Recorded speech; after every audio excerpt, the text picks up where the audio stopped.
to another episode of the MindCep Podcast. This is your host, Alex Muir, helping you flex your mind, body, and soul. In today's episode 74, we're going to be speaking with Patrick Manifold.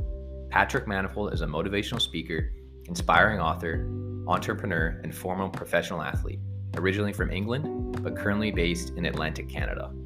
Patrick has chased and caught his dreams all over the world, living in 7 countries on 3 continents in the process: England, Canada, Scotland, Germany, Italy, Australia, and the United States of America. After making his childhood dreams come true and transforming his own life, he made the decision to share what he discovered with the world. Through his books, public speaking, podcast, and social media, in the hopes to help as many people as possible to live happier, healthier, and more fulfilling lives. Patrick has a sincere belief that each of you should make it your mission to create a life you love, and he is doing everything in his power to lead by example and equip the masses with the mindset and tools they need to get out of their own way and find their own greatness. Patrick owns and operates multiple companies and lives in Atlantic Canada with the love of his life, Chelsea, and their wonderful daughters, Sophia and Sienna. And please welcome Patrick Manifold to the podcast.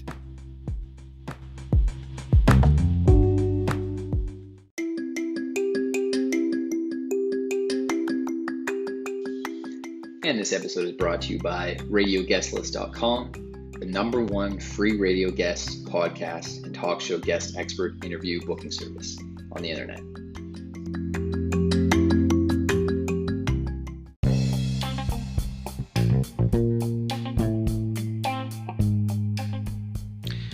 This episode is brought to you by PodcastGuest.com, connecting podcasters with great guests. Podcasters. Find relevant experts and other podcasters to be guests on your podcast. Experts, guests, and more. Get booked on great podcasts to expand your reach and audience. PodcastGuest.com connects podcasters with experts, authors, and other podcasters to be guests on their podcasts.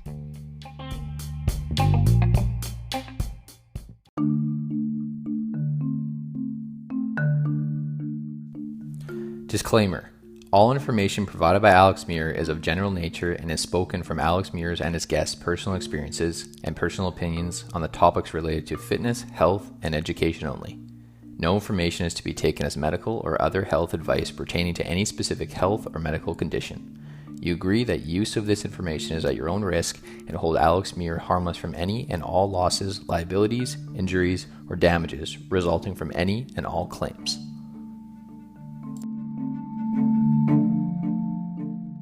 All right.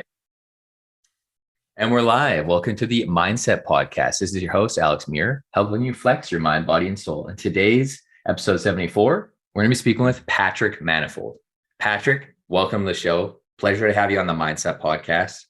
Thank you very much, Alex. I appreciate it. Absolutely. And you're a Brit that's turned Canadian and living in Nova Scotia and everything in between, and you've got a tremendous story I want to share with my listeners, and I'm sure they're excited to hear it as well. And welcome.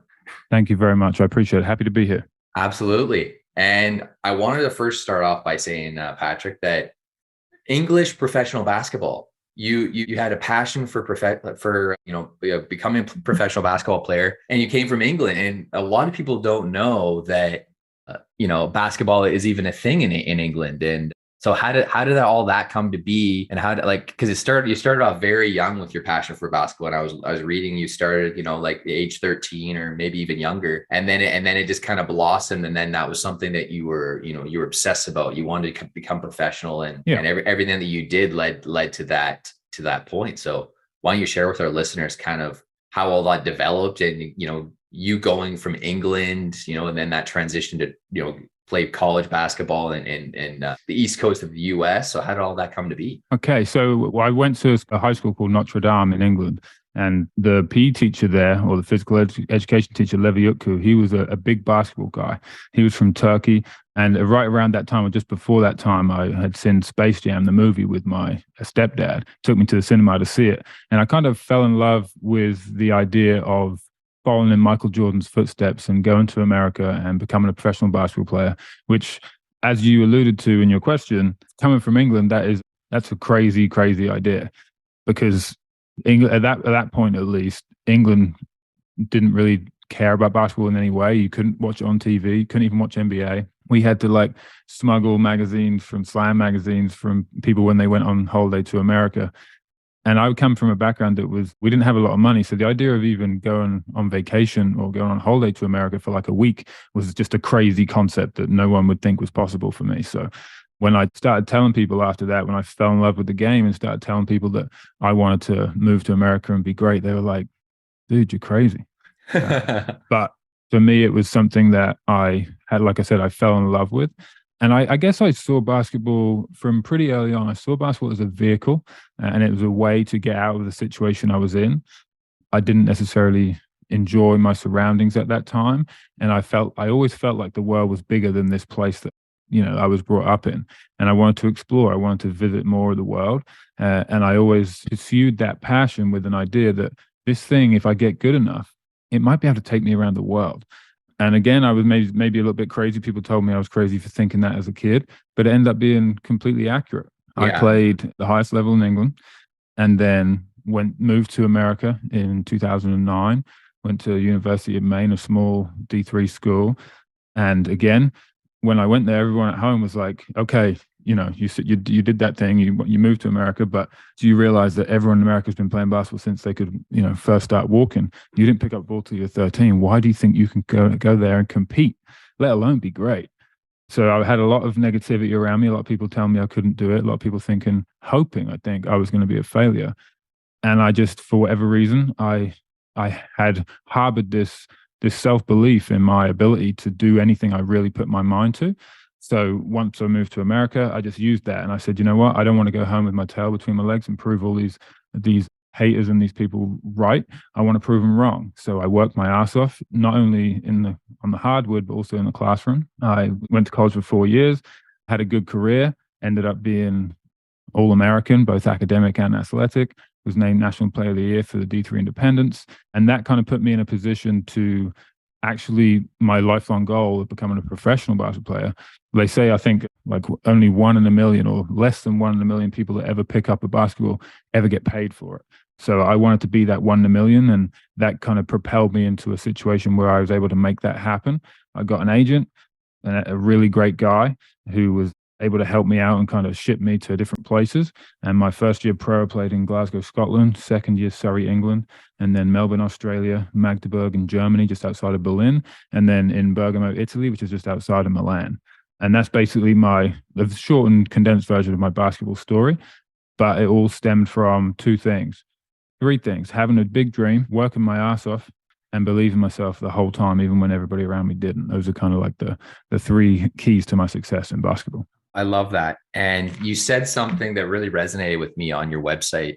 You've got a list of like a variety of different quotes. And one was, you say self-belief comes first and achievement always comes second. 100%. Yeah, because, like you were saying, like no one's gonna believe, well, you'll, some people have a good support system, like their family or their friends that support them. But, the crazier and the bigger your dream, the more that you have that negativity and people being pessimistic about whatever that is you're trying to achieve. So exactly, that's probably why you said achievement comes second. You got to believe in yourself. And the honest truth is that on it. If you don't believe in yourself, why even try? To achieve anything that's great in life takes hell of a lot of work. And if you don't think it's possible, like sincerely within you, if you don't believe that it's possible, why the hell would you even try? Right? Yeah. So number one, if you have that dream, if you have it, for me, it was basketball. For now, it's other things. But if you have a dream, you have to be able to see in your mind that dream can actually come true and that you not only able, but worthy of achieving that goal. And if you can genuinely see that and feel that, then I do sincerely believe that anything is possible. No, absolutely. And what were some of the tools or tactics that you used growing up to help solidify that belief when everyone was against you and everyone's like, oh no, you're not going to make it professional. You're not going to be able to make the move from England to the US of A. What were some things that you did personally? Was it just, work your ass off, be hell bent on achieving that dream and proving everyone else wrong? Or was it working your ass off, being hell bent on achieving that dream and proving yourself right? Ever since I was an age so young, I don't honestly recall. I had this belief that I was capable of great things. I was in a situation where I was, bad kid at school, and I kind of got tired with this brush where everyone said that he's worthless, he's going to go to prison, he's not going to make anything of his life, et cetera, et cetera. And I was hearing that on the outside, but there was this part of me on the inside that was like, I don't think all those people are right. Like, and I can't really explain where that came from or why I had that thought, but that was my belief. And then, yes, to your point, when I was coming up in basketball, and then, like I said, when I was trying to go overseas, and everyone said that I couldn't do it or that I was going to fail and I wasn't going to be good enough and all these things. Yeah, I imagined in my mind that I was going to go make a success of myself, come back, and then just rub everyone's nose in it, saying, look how great I am. Yeah. But you know what? The funny thing was, as soon as I did achieve success, I automatically became super humble, because when I traveled and when I met more people and when I read more books and understand the world more, I started to empathize with these people, that they weren't attacking me because they didn't like me or because they didn't want me to succeed. They were attacking me because they were afraid that if I did that thing, that would make themselves feel inferior. That would make themselves feel bad about their experience of life. So I actually, when I came back, I turned into this super like empathetic and humble guy that wasn't braggadocious, that wasn't saying, look how great I am, look at me. Because actually, I feel like all the people in the world that I respect don't do that.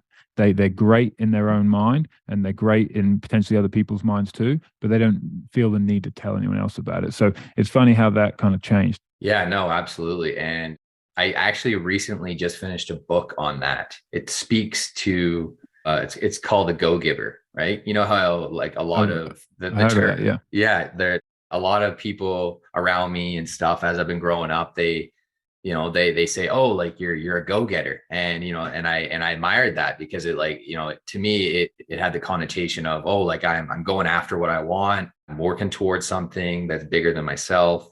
It's something that's got meaning for me. But now I've kind of shifted my mindset, because I battled I battled the anxiety for a large part of my adolescent life.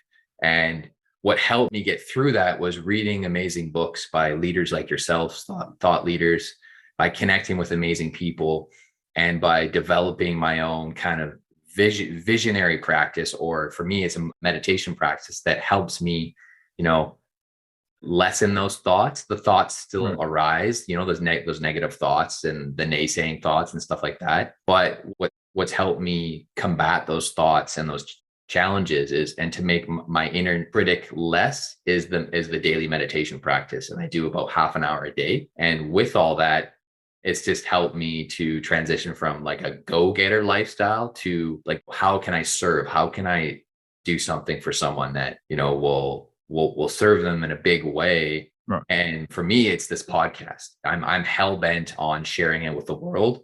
I want to go global with it. And I'm just doing an episode a week, and I'm still working full time.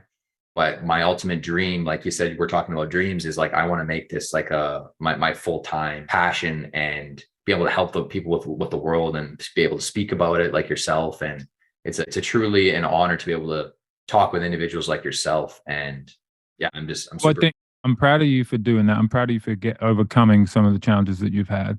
And I'm proud of you, and I'm happy for you that I think that the most important thing when you're chasing something is you don't want to be this selfless martyr that is just constantly trying to give to the world and never taking anything for yourself. There has to be a level of give and take. There has to be a scenario where it's a win-win. And in your scenario, you are obviously selfishly learning from people, great people, not myself, not included, of course. You're learning from people that you admire, or learning people that have done something great, and you're selfishly becoming a better person. And I think that that's important. But then also you're passing on that knowledge to everybody else, and you're helping the world. You're filling that niche. And there's people that done that. I've been watching over the years, done similar things to what you're talking about, and they are putting wonderful things into the world and helping people. And I think that's an admirable thing to do. So I think it's really important that you not only do things that you truly love and are passionate about, but then if there's also a way that can give back to the world and make the world a better place, then that's what I like to call a win-win scenario. No, exactly. I also like to think of it as like a reciprocity, right? That's like the same kind of level of give and take, and you want to find a way for everyone to win. Yeah. Exactly. And like we've touched on like basically a Cole's Note summary of your adolescent basketball career to your professional basketball career. And also in that, how has your experience as a previous or former professional athlete helped you in your current role as a business owner and entrepreneur? How did that transition shift? Because it happened during your playing career while you were overseas, and your mind was stimulated by meeting all these people. And like you said, you empathize with people because, you really got to explore the world and get to see a lot of different people from all walks of life. So how did that all come to be? Well, for me, I've always been addicted to opportunity, and the further I've gone in life, the more opportunities present themselves to me or unveil themselves to me because I've been working so hard. But I've always had an entrepreneurial mindset, always, ever since I was a little kid. Not always in the most constructive ways, but I always had that thing where I always liked solving problems. And then when I grew up and I was starting to think, the last couple of years of basketball, I was starting to think about, what do I want to do next? If I do decide to make a change. And for me, it was an absolute no brainer. I was always going to be an entrepreneur. I don't know why that's in me. My parents are both teachers. There wasn't talk of business in the house. I don't know why, but I always, even younger than 13, before I loved basketball, I always wanted to be a business owner. I didn't really know what that meant, but I always wanted that. And then when I moved to Nova Scotia, obviously basically the reason why I retired from basketball is because we found out, after being in Italy, went to visit my family in England and found out that me and my partner, Chelsea, who comes from Nova Scotia, we were having our first child, and she wanted to move back to Nova Scotia to be with her family. So it's kind of like Nova Scotia by default. Yeah. And at that point, I'd written books, I'd started professional speaking, and I was a professional athlete, but that kind of thing in where she was from, that wasn't a popular thing I could make a living. So I was kind of sitting there and my back was completely against the wall. I came to this country not knowing anybody. I didn't have any contacts, didn't have any friends, didn't have a car, didn't have a house. So it was kind of like necessity. I have a pregnant wife and I have to create a life from scratch without any of the, like my dad knows this guy, so he might be able to get me a job. None of that. Like I knew nothing, knew no one, had nothing, couldn't get a mortgage, couldn't get a $500 credit card. I was back against the wall. And honestly, I love me when my back's against the wall because I have no choice but to go out and do whatever I need to do. I like when I'm in that situation, and I turned out to now success is a subjective thing. Many people could look at someone and say successful or not. I feel successful because the life I'm living now is the life that 5 years ago I barely even dreamed of. So yeah, I feel successful regardless of anyone else's opinion. I feel like I've made a success of this life, and I also think I'm only just getting started. So that is a kind of the question, part A of your question, and part B, as far as how I was able to use the skills I had from basketball. It was actually super easy. I realized that the reason that I was able to achieve more than the people around me is because I worked harder. The reason I was able to achieve more than the people around me on the basketball court is because I was willing to go the extra mile, go to the extra workout, turn up early, stay late, work out, eat 7 meals a day. All those things that other people didn't want to do, I was willing to do because my dream said, if you don't do these things, you won't be able to do it. So I basically just transferred all of those skills that I learned on a basketball court, that grit, that determination, that professionalism, all those things.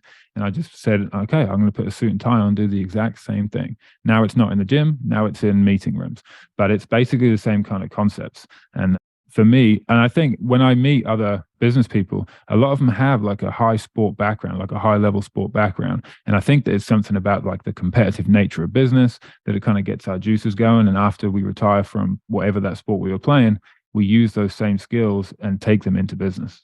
Yeah, I love that because I feel like athletes, and coming from being an athlete and then wanting to be an entrepreneur, they're like, yeah, there is definitely some crossover with concepts and principles that transition over to, getting into business and especially that hell-bent nature of like, I just want to make this work. I want to solve this problem. And you're constantly thinking about it, right? You're constantly trying to find ways to, better things or make your service better, your product better for your customers. And and that all stems from like wanting to be the best athlete that you can be, right? Being in the best shape, right? And when you're in the best shape, when you're eating those meals every day, it's going to reduce your chance of injury and it's going to, help with longevity for your sport. So I've got a lot of respect for athletes, and I got a lot, I was a former athlete as well. And I did soccer, basketball, and then box lacrosse. Box lacrosse is kind of like hockey, but it's got like a mesh. I don't know if you've ever heard of it, but it's got like a mesh I net haven't, for but the it sounds stick. interesting. Yeah, it was a very cool sport, and it's got the same level of like like they call it the fastest game on 2 feet in Canada, and it started off from like First Nations. Like they built the sport, they paved the way for that sport, and Right. then it grew into like, you're playing in the arena, right? They have a professional league, the National Lacrosse League, and then they have the Western Lacrosse Association, which is like kind of like New Westminster, Salmon Bellies, Coquitlam Adnax, like a bunch of teams in like the mainland and stuff like that. So like on the Vancouver Pretty and cool. and Vancouver Island. So super cool. But yeah, I absolutely love it. And one other thing is, I'm sure you've constantly got stuff that you're currently working on your business, but also other ideas come up for other things that you want to achieve, right? How do you balance running a successful business with your other passions and interests? Because I'm sure some other stuff has come up. You're like, oh, I really want to start this new project, but For me, I basically let the universe decide what I do.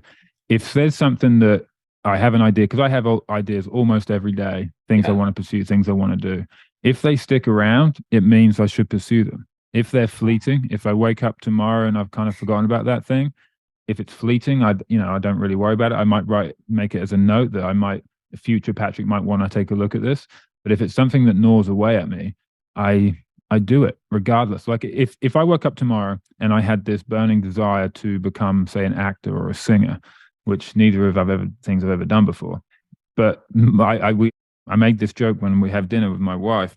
We have guests, and she says, if he turned around to me tomorrow and said, I want to be the biggest pop star in the world, or I want to become a famous actor or whatever, she wouldn't even bat an eyelid. She'd be like, okay, let's go. Because that's just the relationship that we have. And she's understanding that if Patrick wants to do something, he's going to do it.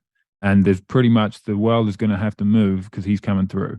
And that's just the way I see the world. So it's hard to choose. It is hard to kind of be balanced. And balance is an interesting thing. I was watching a documentary last night about Ed Sheeran's life for the last couple of years, and they were talking about balance on there. And I keep finding myself thinking that balance doesn't exist. Balance is, when you think about balance, you think of like a seesaw and like both people's kind of like sitting still.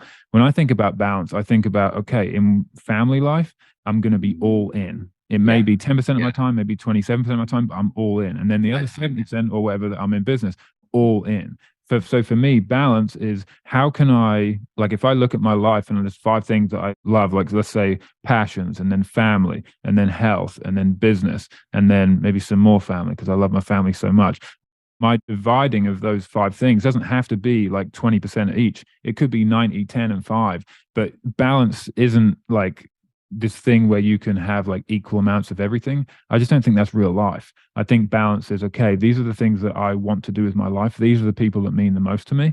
How can I spend as much quality time with those people as possible? Because look, if I wanted to, I would just spend all my time playing with my daughter. Like this morning we woke up and we were listening to Ed Sheeran and we were dancing on our bed and we listened to Craig David and we were messing around and having fun. Like that's beautiful for me. But if I did that all day, every day, we wouldn't have a roof over our head and we wouldn't be able to pay the bills. Yeah. So there's this kind of balance as far as, well, I have to do something. So if I'm going to do something, why don't I do something that I'm passionate about? Yeah. Why don't I do something that I enjoy? Why don't I do something that moves the needle on helping my community to elevate and prosper? Right. So balance is, I don't think it's that seesaw that, I think it's, okay, what are the things that are most important to me? And then how can I make sure that I do all of those things on a regular basis within my life?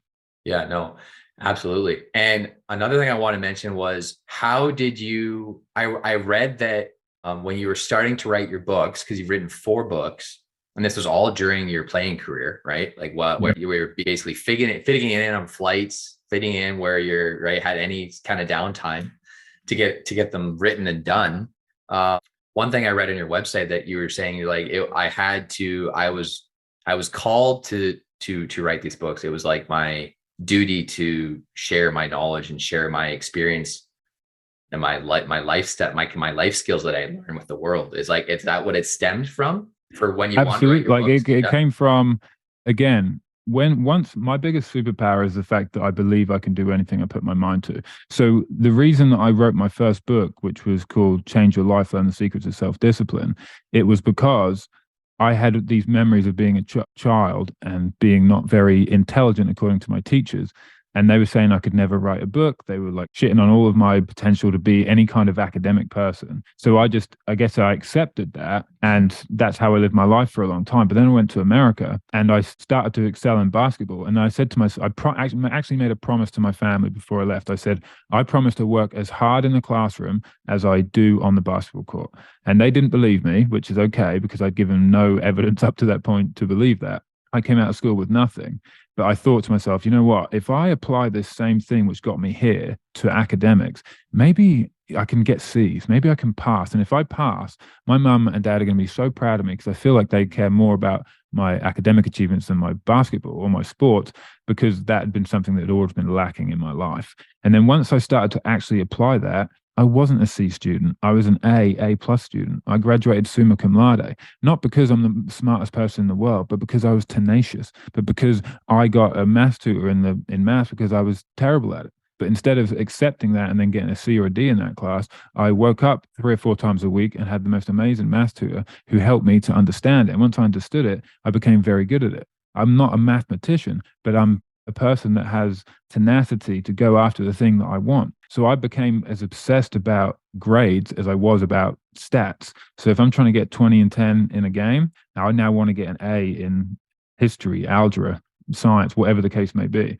And when I graduated summa cum laude, and my mum actually came to my graduation in America, I have a picture somewhere of me holding the thing up. And everyone else, I feel like, they were like kind of happy that they did it. For me, it was one of the proudest moments of my life, graduating from university, because that was that was even further from people's minds than me becoming a professional athlete, because I was labeled as stupid. I was labeled as dumb. I was labeled as this idiot who couldn't do anything, that always was messing around. So for me, having that belief in yourself, once I had that, and then once I basically was kind of getting done with basketball, I had this kind of epiphany. I realized that the only reason I achieved any of these things is because I was able to tell the version of me that wants me to stay up till 2 a.m., drink wine and beer, watch basketball, wake up and 10, 11, 12 in the next day, the ability to tell that person no and discipline myself and get myself to do the thing which I knew would pay dividends later on, not right away. At some point I'd be paid back for my effort.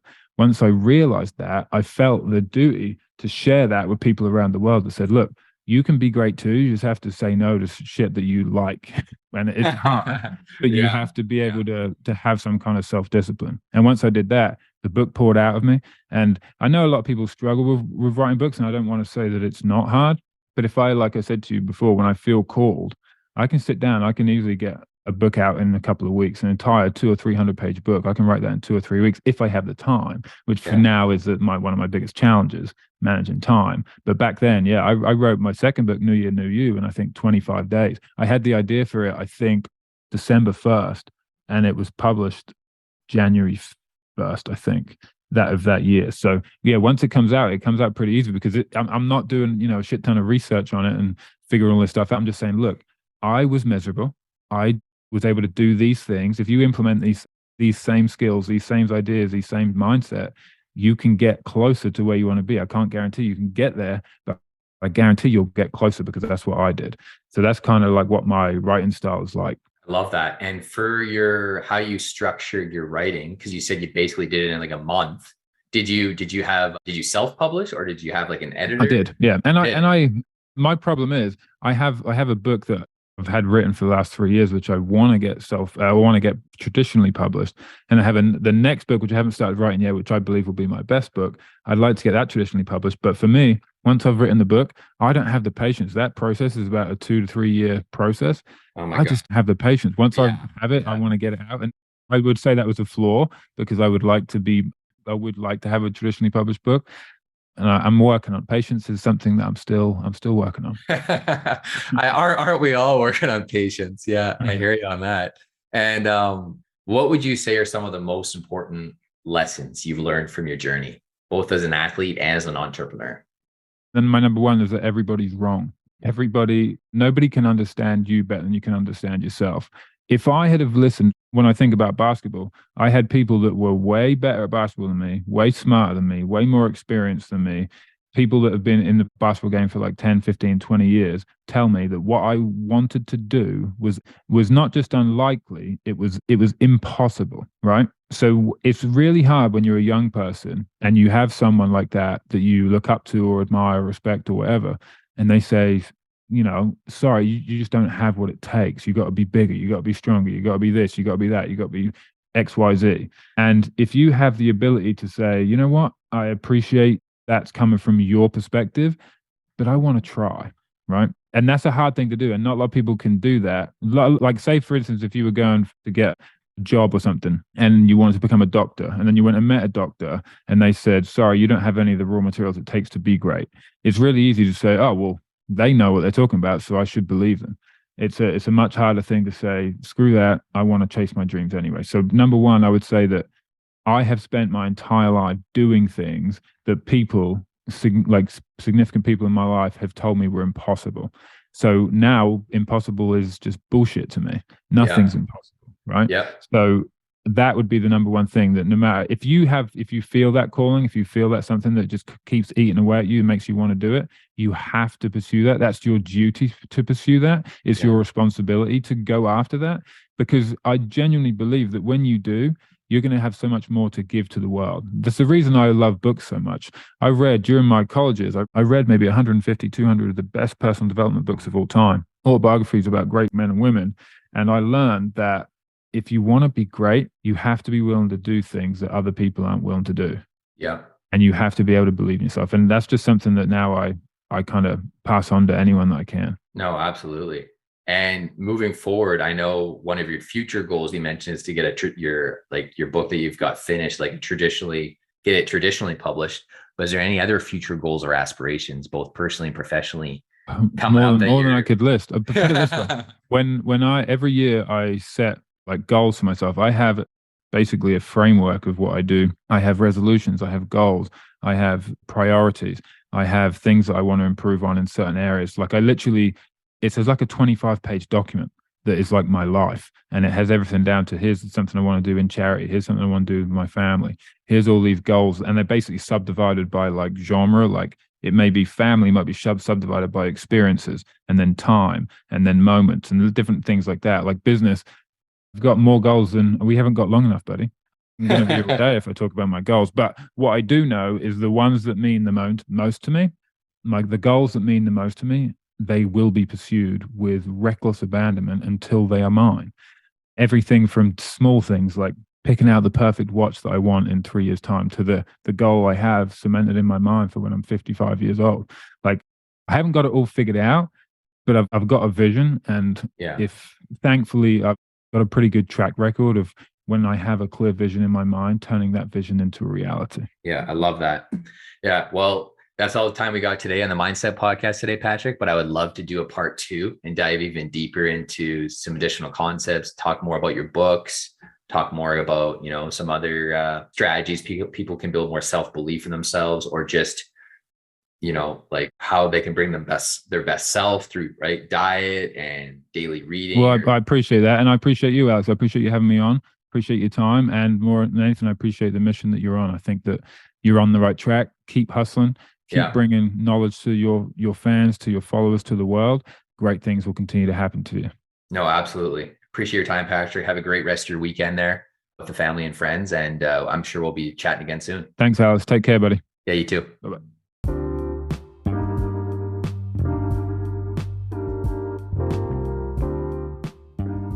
Dear listeners, I thank you all, ladies and gentlemen, for listening to the MindCep Podcast. This is your host, Alex Muir, helping you flex your mind, body, and soul. And I just want to start off by saying, I appreciate you. I appreciate you listening to this podcast. I appreciate your feedback on my episodes and following the show. And I would like your feedback as well in the form of a short rating and review on Apple Podcasts. Spotify Podcast now has a rating and review section. So I would love your feedback on Apple Podcasts, Spotify Podcasts, to to help me attract great guests and to help me further the show and develop the show and improve the show. So hopefully you guys all enjoyed this episode. And again, you can reach out to me to give additional feedback on my blog. That's alexandermuir.com/blog.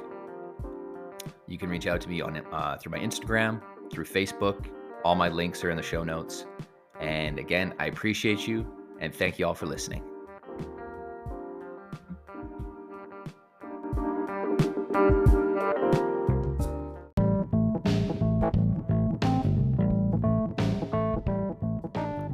The MindCep mission. The MindCep's mission is to empower 30+ million listeners worldwide to achieve optimal mental and physical health through engaging podcasts, inspiring positive change for future generations.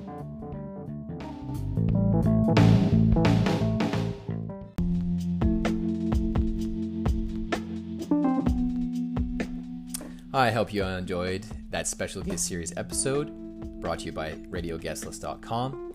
If you enjoyed this podcast interview with myself and my guests, and you'd like to give me some feedback, please do so by leaving a short review on Apple Podcasts under MindCep Podcast. That's MindCep,